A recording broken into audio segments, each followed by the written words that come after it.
Today I saw Coin Heist because,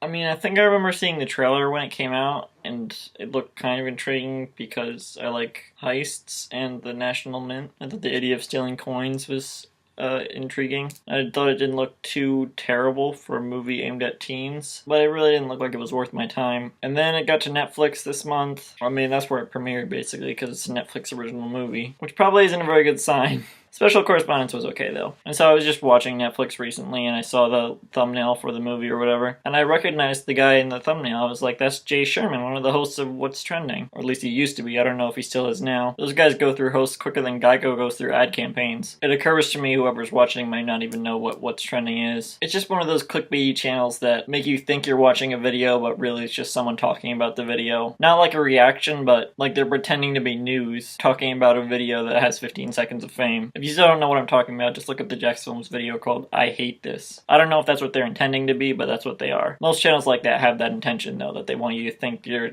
watching the actual video. That's probably the case with What's Trending, but I don't know, I'm not sure. I kind of like the channel, so that kind of content is definitely not good, but I like most of their hosts like Jay Walker and Ava Gordy, who's now on SourceFed, but she's doing some more videos at What's Trending now. Whatever, it doesn't matter. Most of you don't even know what What's Trending is, probably, like I said. But yeah, that's what I recognized Jay Walker from, and so since I already thought the movie sounded kind of interesting, I was like, yeah, sure, I'll give that a watch. Check out Jay Walker's acting chops, and I have mixed feelings about it. Overall, the presentation of the whole film was surprisingly good. It wasn't just a cheesy teen movie. It was, but they did it well. I think they were really trying to minimize the levels of terribleness. And originally I gave the movie a 6, but I saw it had pretty bad ratings, like 4 stars on IMDb. And IMDb is usually pretty generous. And I thought why that might be. And my theory is that it's probably because of the plot. I had already been thinking throughout the movie that the plot wasn't very good, and the ending didn't really help that. It wasn't a very good ending. It was fine, it wrapped everything up well, but it also felt kind of like a cop-out. Maybe not a cop-out per se, but it felt like it was really easily written. And a whole bunch of other things about the story that just either didn't really make that much sense, or didn't matter, or I don't know. It wasn't a cluttered plot, I'll give it that. It's not like there were so many characters doing so many different subplots that it was annoying to try to make heads or tails of them, and I did not intend that to be a pun, but I'll take it. So it didn't have that, which is good, but yeah, just overall not a very good plot. I blame the book it's based on. I haven't read it, but somehow the movie itself just felt like it was staying true to the source material. And I could be wrong, and I probably am, because that's pretty much unheard of for a movie to be faithful to the source material, unfortunately. At least with books. Plays kind of get it right sometimes. But I don't know, this just felt like it was being faithful to the source material to me. It just felt like it for some reason. Somehow that's just how it came across to me. Maybe because it reminded me of another book I read called Swindle, which turned into a series that went on for too long. And they have made a movie for it for even younger audiences than this one. Side note, Netflix had this under the category of recommended for people ages 11 to 12, which they also could have just said 11 and 12, but anyway. This is a movie with high schoolers, so why specifically people 11 and 12 who wouldn't be in high school? Especially since one or two lines in the movie are kind of adult, so that didn't make sense to me. But anyway, like I was saying, they made a movie of Swindle, which I haven't seen, but I have read the book, and I could just tell from the clips and trailers for the movie, they butchered the book relentlessly, which is really sad for me because I like that series, at least early on. But anyway, I think this movie reminded me of that book. Definitely more than that adaptation looked like it would have reminded me of the book. And so probably the reason Coin Heist felt to me like a faithful adaptation of a book is because it is a more faithful adaptation of Swindle than the actual movie Swindle was. Even though it had a completely different plot. Just the way it felt